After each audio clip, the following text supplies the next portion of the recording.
80 tower, quality 813 heavy. Run intercept heading for the localizer runway 31 right.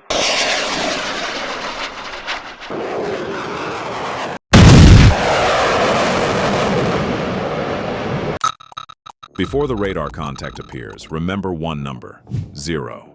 For decades, the F-15 Eagle's air-to-air legend has been built around a record no enemy fighter has wanted to test. Over 100 victories and no confirmed enemy air-to-air loss. Not because the Eagle is invisible. It is not. Not because it is new. It is not. Because somewhere inside that old fighter, there is usually a pilot who understands the fight before the other man realizes it has started. Baltic Sea, June 2026. Somewhere north of Kaliningrad, a NATO radar screen lights up with two fast-moving contacts. Russian Su-30SMs both climbing, both turning west, both heading toward one lonely American F-15C Eagle, flying close to the edge of NATO airspace. No wingman, no visible support, no second fighter hiding behind him. Just one old Eagle holding the line alone.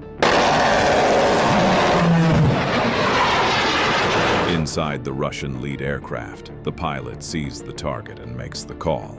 Single contact, no support, intercepting. On paper, this should have been simple. Two Russian fighters against one American jet. A perfect bracket, a perfect trap, a perfect chance to embarrass the most famous air superiority fighter ever built. But there was one problem. The F-15 pilot was not trapped. He was waiting, and in the next few minutes, two Russian pilots would learn why the Eagle does not need stealth to terrify an enemy. It only needs altitude, patience, and one pilot who already knows your next move. The Baltic Sea looks calm from above. Blue water, thin clouds, commercial aircraft far away, moving along invisible highways. But below that calm surface, every radar is awake. Routine is a dangerous word in military aviation. Routine makes pilots comfortable. Comfortable pilots start predicting, and prediction is where traps are born. Today, two Russian Su-30SMs are not looking at a routine patrol. They are looking at one American fighter flying alone near the edge of the map. To the Russian lead pilot, it looks like an opportunity. To the man inside the F-15, it looks like bait being taken. The Russian lead pilot is not a fool. Call him Colonel Petrov. Not his real name, but his real rank and his real level of experience. He has more than 2,000 hours in the Flanker family. He knows American pilots are trained to de-escalate, to hold formation, to avoid giving Russia a propaganda moment. And he knows something more important. A pilot thinking about de-escalation is a pilot who may not be thinking about winning the fight.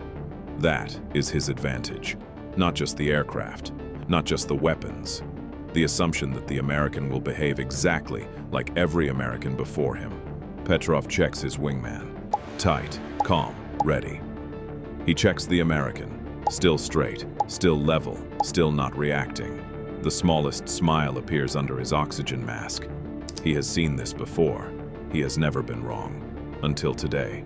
The Su-30SM deserves respect. It is big, powerful, and dangerous. Twin engines, long range, heavy weapons, canards near the nose, thrust vectoring control that lets the jet point its nose in ways that look almost illegal at an air show. It can slow, twist, pitch, and recover in a way that makes crowds cheer and opposing pilots pay attention. And now, there are two of them. Petrov takes the left side, his wingman slides right, a bracket, a pincer, a trap built from geometry. If the F-15 turns left, the right side flanker slides behind him. If the F-15 turns right, Petrov gets the angle. If the F-15 runs straight, both Russian fighters compress the space until the American has nowhere comfortable to go. On a radar screen, it looks like math. In a cockpit, it feels like a fist closing around your chest. 15 miles, 12, 10. Petrov watches the Eagle in the center of the trap.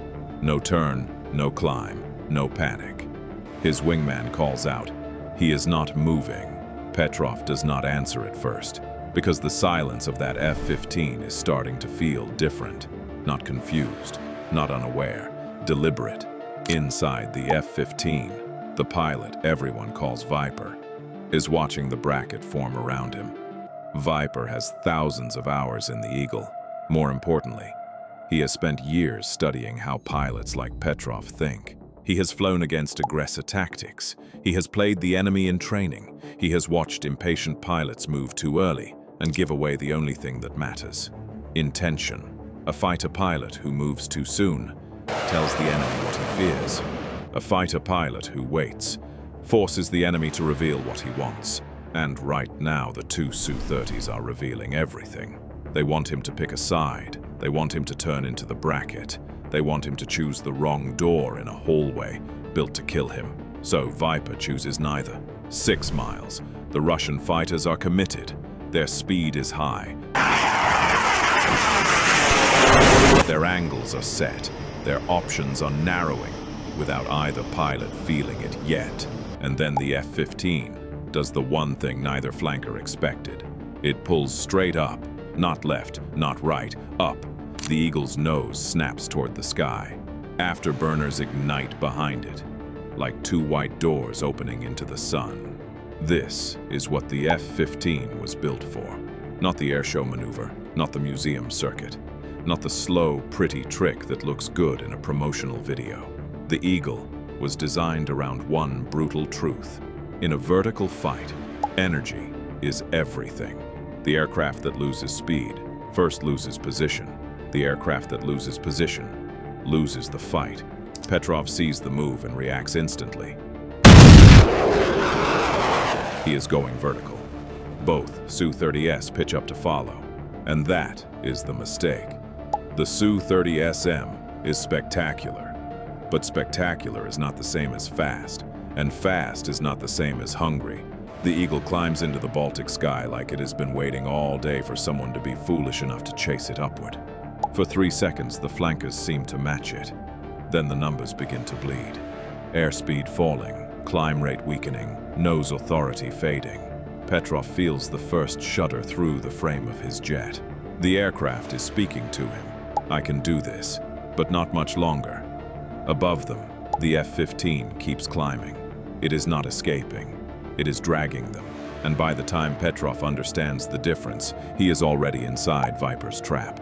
At the top of the climb, the F-15 rolls. Smooth, controlled, almost lazy. The kind of movement that feels insulting because it does not look difficult.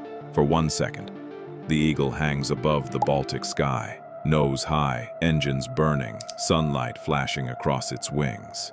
Then the nose comes down, and the fight reverses. The Russians are below him, slow, split apart, nose high, energy low. The bracket has collapsed. The hunters are now hanging in the air like targets. Inside the ground control room at Kaliningrad, a controller watches the radar picture change. 2 Russian symbols that were closing aggressively are now bending away. Defensive, uneven, losing shape. For a moment, nobody speaks, because the radar screen does not show pride. It only shows geometry, and the geometry has turned against them. The F-15 drops first behind Petrov. The radar warning receiver screams. Lock. The sound fills the cockpit. Not loud exactly. Worse, precise. A missile lock tone does not sound like general danger. It sounds like danger has learned your name. Petrov brakes hard left. The G-forces crush his chest. The lock holds. 1 second, 2 seconds, 3. Long enough for his mind to imagine an AIM-120 leaving the rail. Then the tone stops. For half a breath, relief hits him. Then his wingman shouts over the radio. "He is on me! Lock! Lock!" Viper has switched targets in seconds. The wingman brakes right. The lock holds. 1 second, 2 seconds, 3. Then it stops again. Petrov understands what is happening. The American is not taking the shot. He is proving he can, again and again. In less than 90 seconds, Viper locks, brakes, and switches so fast that neither Russian pilot can tell who is about to die first. A missile does not need to launch to control the enemy. A lock forces a reaction. A reaction costs energy. Energy costs options. Options cost survival. The wingman dives. The Eagle follows. Petrov tries to re-enter the fight. The Eagle's nose comes around just enough to deny him. The wingman rolls left. The Eagle matches. The wingman pulls up. The Eagle stays behind him. This is not a brawl anymore. It is management. The F-15 is not wrestling the Su-30. It is managing it, like paperwork. Before we continue, remember this. The most dangerous aircraft in the sky is not always the newest one. Sometimes it is the one flown by the pilot who already knows your next move.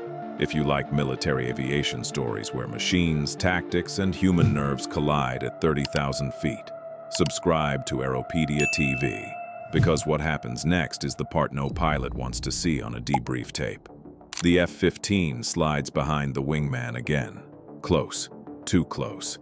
The Russian pilot tries one last move, a sharp pull upward, hoping to force the Eagle to overshoot.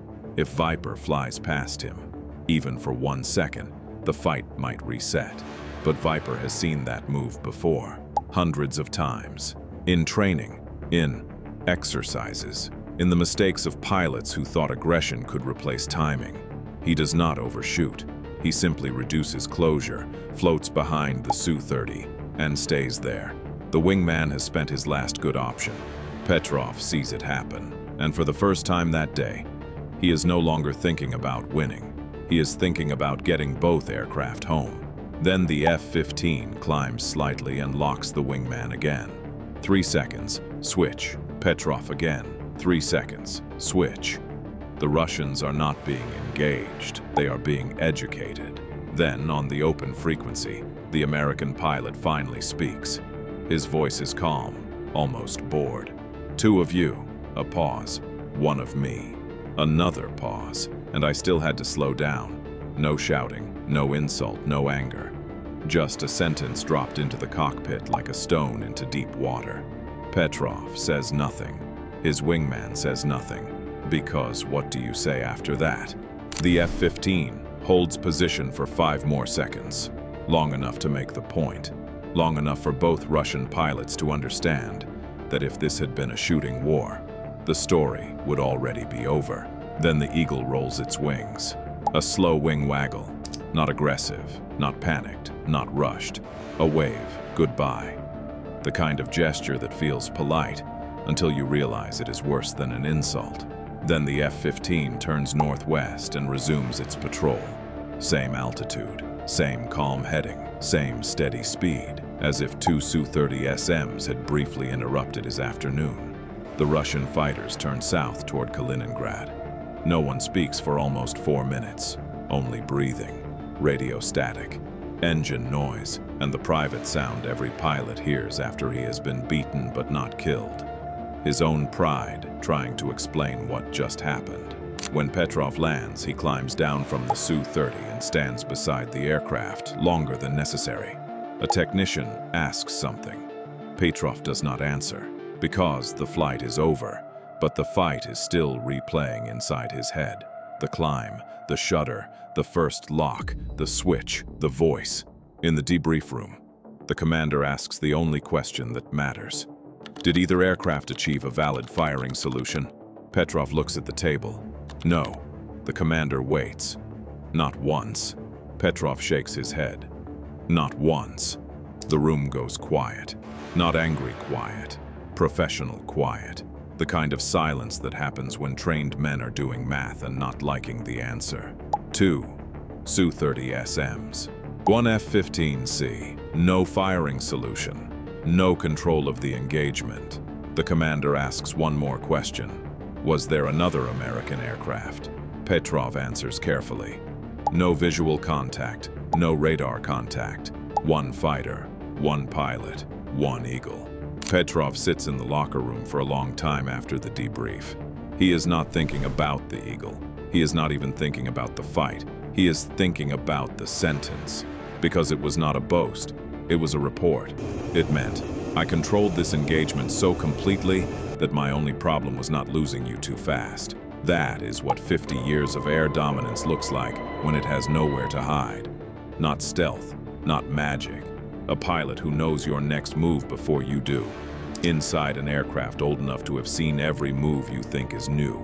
But here is the question that kept the Russian commander awake that night. What happens when it is not two Su-30s? What happens when it is 6? And what happens when one of them sees the Eagle before the Eagle ever reaches the vertical? That is the next problem, and the sky is already preparing the answer. Subscribe to Aeropedia TV, because the Eagle is not done, but its hardest test may be coming. In the sky, the most terrifying words are not always missile launch. Sometimes they are much quieter. A pilot waiting, an enemy guessing, and an eagle already counting your next mistake.